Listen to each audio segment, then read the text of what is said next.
At a Senate Judiciary Committee hearing on July 22nd, Congress convened to talk about drones. Senator Britt questioned Michael Torphy, special agent with the FBI, about UAS and drone testing taking place at Redstone Arsenal in Alabama.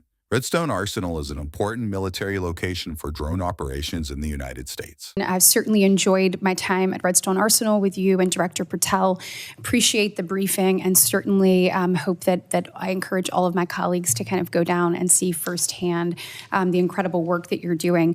You and some of the experts at FBI Redstone also briefed us on technology developments and advancements which have made drones more lethal. And look, we know Redstone Arsenal is the epicenter of the FBI's technology, the capabilities and advanced training, and that we're going to play a central role in the FBI's strategy to combat these evolving threats of drones by providing the technological infrastructure and training facilities necessary to develop and implement effective counter-UAS strategies.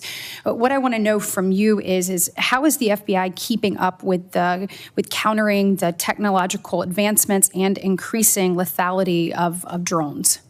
Thank you for the question, Senator. And it was a real pleasure to host you along with Director Patel and Senator Tuberville at the visit at Redstone just 2 months ago. It was great. Great for you to meet our people that do this and see some of the equipment that we use. The Redstone is a big part of that for us in that we have developed really strong relationships with the Department of Defense entities and contractor community down there. For example, the Program Executive Office Missiles and Space from the U.S. Army is right there up the street, and we have a budding memorandum of understanding with them for the validation of technologies that we can test in urban and suburban areas where we have that expertise, right? We deploy in places like New York City and Los Angeles, and we can provide that feedback back to the military. So it is just absolutely the perfect place for us to be doing this work.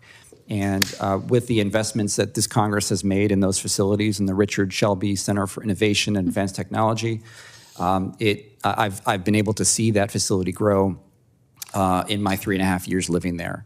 So it's about having that proximity to the other important parties in this space, and not just the Army, but with the other armed forces as well. Yeah, the collaboration was really incredible. I'm interested, as you're looking at the increased number of threats, what additional authorities do you need to adequately address these concerns?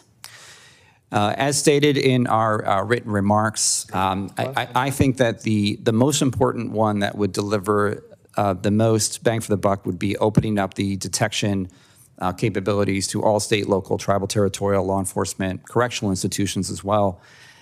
Because as Mr. Willoughby said, it's very difficult to fight the enemy that you can't see. Mm-hmm. So we need visibility into the airspace. And now the FBI is not we don't monitor the airspace. We only deploy our equipment in very specific situations when there's an official need and an investigation that's occurring or a protection mission. And of course, we would expect the same from our law enforcement partners.